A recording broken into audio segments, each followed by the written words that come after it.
الحمد لله ثم الحمد لله الحمد لله نحمده ونستعينه ونستغفره ونستهديه ونعوذ بالله من شرور أنفسنا ومن سيئات أعمالنا من يهده الله فلا مضل له ومن يضلل فلا هادي له ونشهد أن لا إله إلا الله وحده لا شريك له ولا نظير له ولا مثال له ونشهد أن سيدنا ونبينا محمد بن عبد الله عبده ورسوله صلى الله عليه وعلى آله وصحبه وسلم تسليما كثيرا أيها المؤمنون الحاضرون اتقوا الله تعالى وأطيعوه يقول المصطفى صلى الله عليه وآله وسلم الصلوات الخمس والجمعة إلى الجمعة ورمضان إلى رمضان مكفرات لما بينهن إذا اجتنبت الكبائر صدق رسول الله.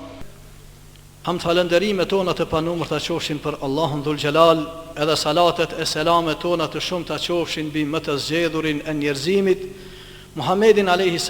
familjen e tij të pastërt, shokët e tij të ndershëm dhe mbi gjithë ata që ndjekun rrugën e tij deri në ditën e gjykimit. Vëllezër dhe motra, jemi sot në hutbën e katërt të temës që ka të bën me pendimin, me tauben. Kjo temë që kemi thanë se duhet me qenë për ditëshmëri e çdo besimtari dhe besimtareje.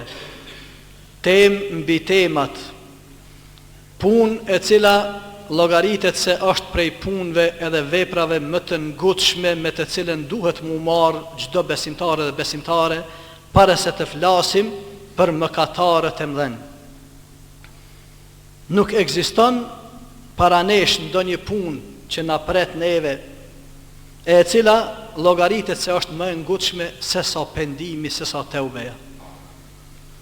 Tu e pas parasysh edhe neve herën e kaluar kemi filluar të flasim rreth llojeve të njerëzve apo të teubeve, duke filluar prej asaj që ka të bën me mëkatet e mëdha, me ato të vogla, me aspekte të ndryshme që sot do të mirëmi edhe me çështjen e gjërave të dyshimta që besimtarët e sinqert edhe për këto pendohen madje edhe për aspektin e gafletit që e thot populli ynë, aspekti i harresës për disa momente, do thot Allahu xhaleshanuhu, e jo momente të gjata, edhe madje edhe për disa aspekte të tjera që kanë mundësi me qenë më të vogla apo më të imta se sa këto. Ajo që vlen të ceket që kanë bet pa u thanë tek çështja e mëkateve të vogla. Hadithi që kemi lexuar edhe herën e kaluar vetëm gjuhën arabe, edhe që e lexuam sot, në të cilin pejgamberi alayhis salam po njofton se as-salawatul khams wal juma ila al-juma ila akhir al-hadith, ai njeri thotë që i fal 5 kohët e namazit, edhe që e fal xhuman prej xhumas deri në xhuman e ardhshme, edhe prej Ramazanit deri në Ramazanin e ardhshëm, ai që ka edhe që agjiron Ramazanin. Thotë krejt kjo periudhë, krejt kjo kohë bi idhnillah është falje e mëkateve. Këto mekanizma, këto ibadete, nëse neve i kemi në veten tonë, bi idhnillah këto janë mekanizma që i fshin më shkurt mëkatet tona të vogla, të cilave sa herë kemi përsërit nuk ka njeri që u ik, nuk ka njeri që nuk bjen në to. Por thot pejgamberi alayhis salam me kusht të fundit idhe gjtunibet il kebair. Thot nëse njeri u largohet nga mëkatet e mëdha, nëse njeriu është i pastër edhe e ruan veten nga ramja në mëkate të mëdha, atëherë vetveti kryerja e namazit, falja e xumas edhe agjërimi i Ramazanit bi idhnillah është garancë që pejgamberi alayhis salam na ka njoftuar se për mëkatet e vogla edhe mos u marrshim mënyrë të veçantë, që me i mendu ato se në çka kemi ra gjatë ditës, edhe mos u marrshim në këtë mënyrë edhe pse besimtarët e sinqert edhe këtë bëjnë, nuk e lejojnë vetën dhe hëtë që çfarë do vepre që e bëjnë mos më marrë me te, mos me analizu, mos me shiqu se ishte e lejune apo e ndalune, a ishte halal, a ishte haram, a është do thot mëkat apo nuk është mëkat. Por me gjithate, tu ne e pas parasysh natyren çfarë Allahu na ka kriju neve, tu ne e dit dobësit të cilat i kemi dhe hëtë në qenjen ton, Allahu xhaleshan na e kalon këto mekanizma që po na njofton se kur fjala për mëkatet e vogla, inshallah kemi ymët të madh se Allahu xhaleshan na pastron prej tyre, neve si besimtar vetëm me këto mekanizma po që se i kemi. Por rreziku është i madh nëse eventualisht njeriu e bart mëkatin e madh, e i cili kemi thënë edhe herën e kaluar nuk ka mundësi vetëm përmes këtyre veprave të fshihet, por ai e kërkon prej neve pendimin e sinqert dhe marrjen, ndaljen, marrjen me te. Marrje çfarë? Kur fjala e kushteve se si duhet të mirremi me te, do të flasim në hutbën e ardhshme. Por duhet që veçanërisht për te do të njeriu të pendohet. Nëse nuk e bën këtë, atëherë le ta dinë se hadithi që pejgamberi alayhis po na njofton në këtë hadith, po na njofton se nëse e kemi mëkatin e madh hot në veten tonë dhe e bartim, nuk pendohemi për te, le ta dimë atëherë se na palohen që thot populli jon edhe mëkatet e vogla. Edhe mëkatet e vogla nuk do të na fshihen përmes namazit, përmes do të xumas e përmes agjerimit. Prandaj le të ngutemi prap po thema që e thash në fillim, që mos ta lejojmë veten me bart mëkatin e madh në veten tonë, edhe gjithmonë duke e pas parasysh se ai është shumë më shumë se sa 7 mëkate që i kemi thënë, për të cilat na e ka tërheq vërejtën në veçanti pejgamberi alayhis salam. Po kur fjala për pendimin do thot për aspektet të cilat janë të dyshimta që disa prej njerëzve pa dyshim, se është një prej llojeve të teubes e të pendimit edhe për të dyshimtat. Pejgamberi alayhis salam në një hadith që e transmeton Buhariu, Muslimi dhe Tirmidhiu, thot el halalu bayin wal haramu bayin wa baynahuma mushtabihat la ya'lamuhunna kathirun min an-nas faman ittaqa ash-shubuhat istabra li dinihi wa irdihi. Thot halali e lejuara është e qartë në islam, edhe e ndaluara harami është i qartë. Janë ajetet, janë hadithet, janë të qarta. Për këto do thot nuk është edhe shumë problem me i njoft muslimanët se çka është halal, çka është haram. Këto thot janë të qarta, por thot mes tyre dyve ekzistojnë disa gjëra që janë do të dyshimta, edhe me të cilat na s'ka njeri prej nesh që nuk ballafaqohemi në jetën tonë të përditshme, edhe që nuk ndalmi me pyet vetë, a thumre, a është e lejuar që kjo është? A është bash halal apo s'është ndoshta bash halal?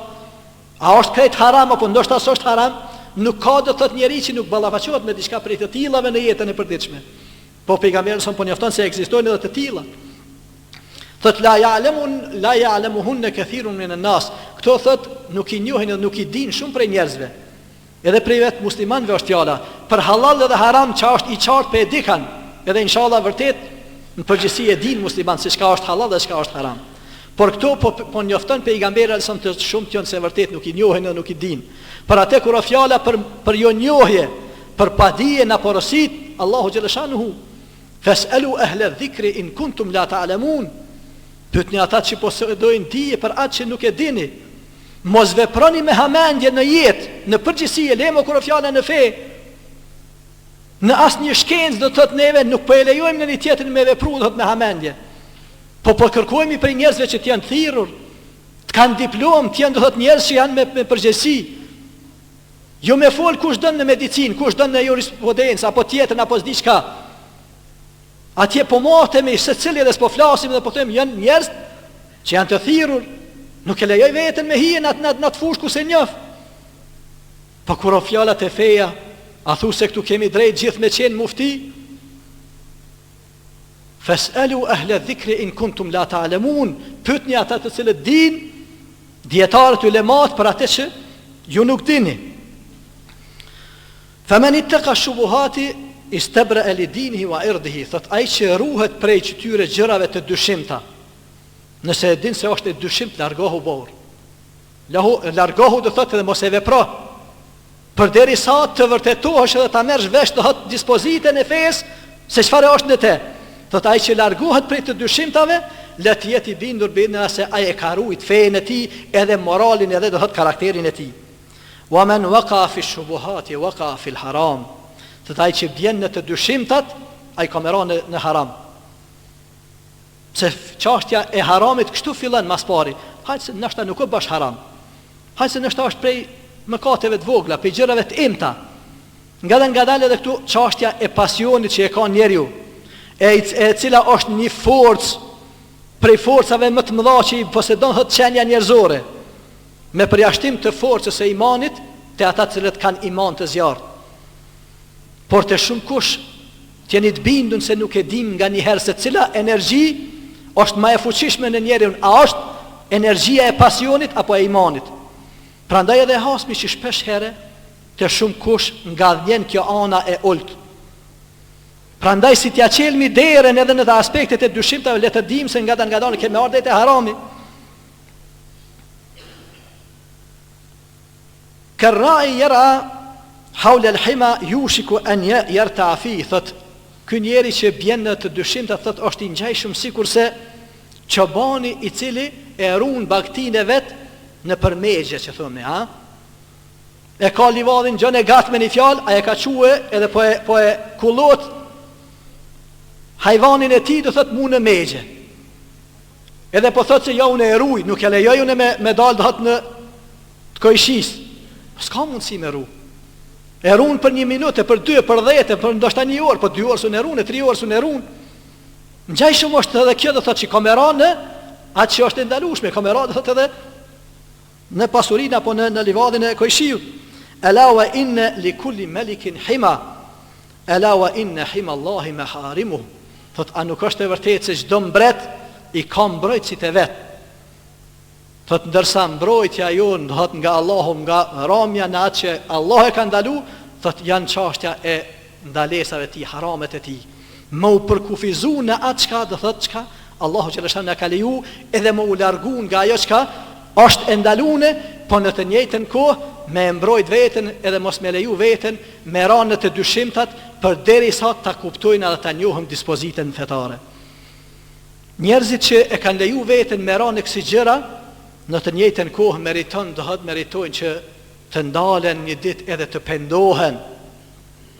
Meritojnë do thot që kur ta kuptojnë dispozitën, të cilën ndoshta s'kan pyet më herët, por tash kur e kuptojnë e dinë se kanë ravesh në te.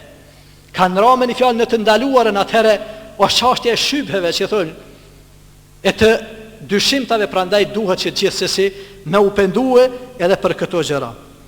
Ekzistojnë grupi tjetër të cilët pendohen vetëm për gafletin që e cekan fillim, për aspektin e një harrese momentale që ajo mundet me kanë edhe 1 minutë, mundet me kanë edhe 1 orë, po mundet edhe 2 e 3. E çështja e kësaj harrese është ajo që kemi folë më herët, që kemi thënë se në esencë besimtari është ai që gjithmonë e ndin praninë e Allahut xhaleshanuhu. Kur nuk harron se me një fjalë ai është i përcjellur nga Allahu xhaleshanuhu.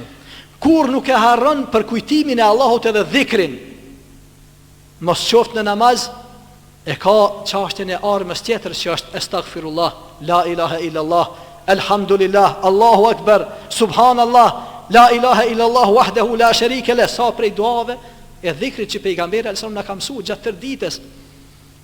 Muslimani se ka lënë kohën poshtë, se çon poshtë me një fjalë, por çdo minutë mundohet me vu në përdorim, me shtin punë. Prandaj nëse nuk e bën këtë, edhe harron nga një herë, ai edhe për këtë harres pendohet.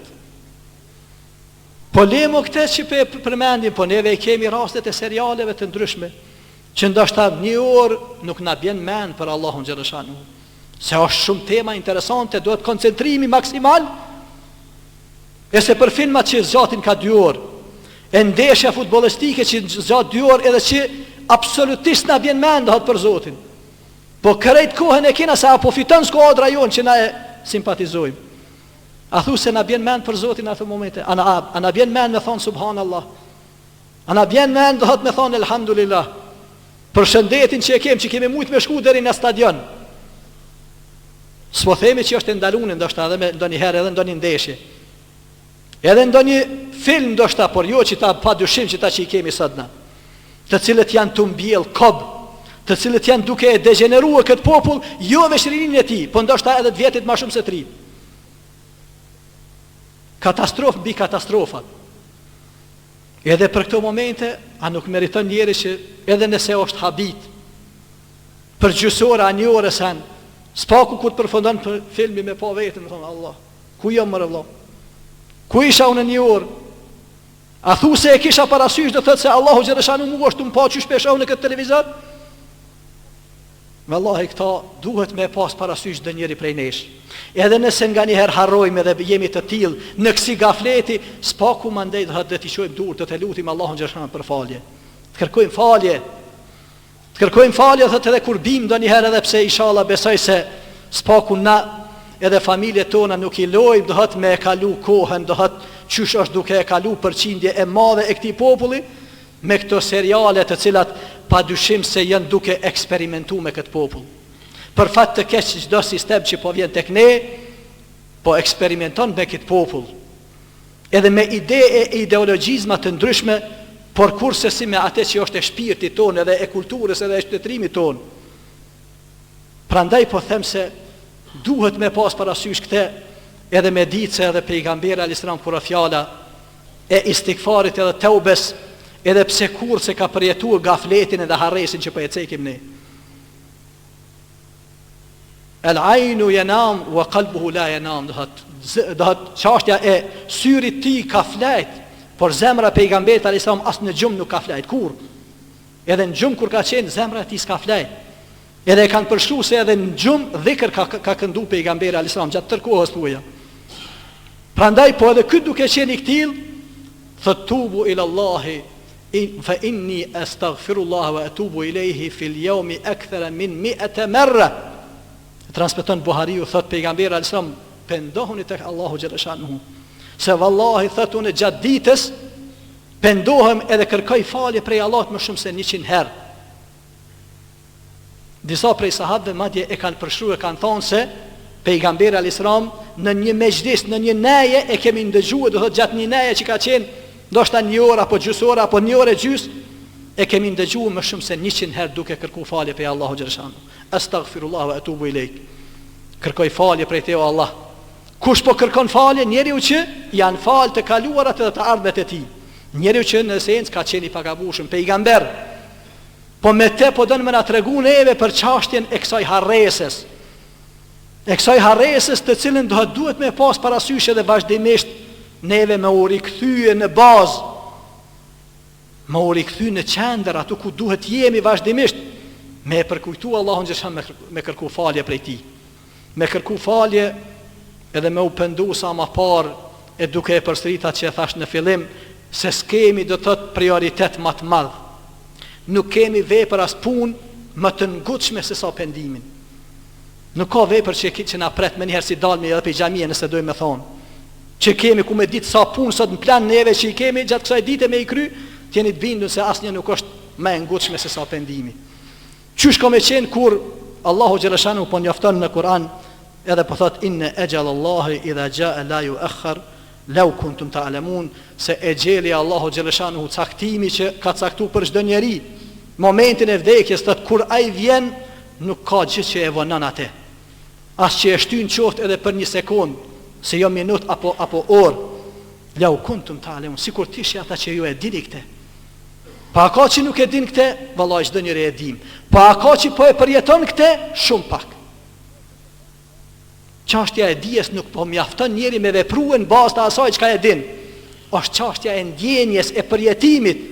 Ajo me jetu këtë në jetën tonë dhe në brendësinë tonë, kur e jeton këtë në brendësi tënde, atëherë bindni na kemi qenë ai që kemi pas parasysh dhe kemi ditë se nuk e dim a dalëm prej kësaj xhamia as dalëm fare. Edhe prandaj e dim kur e dim këtë, atëherë ngutemi do thot me pendim.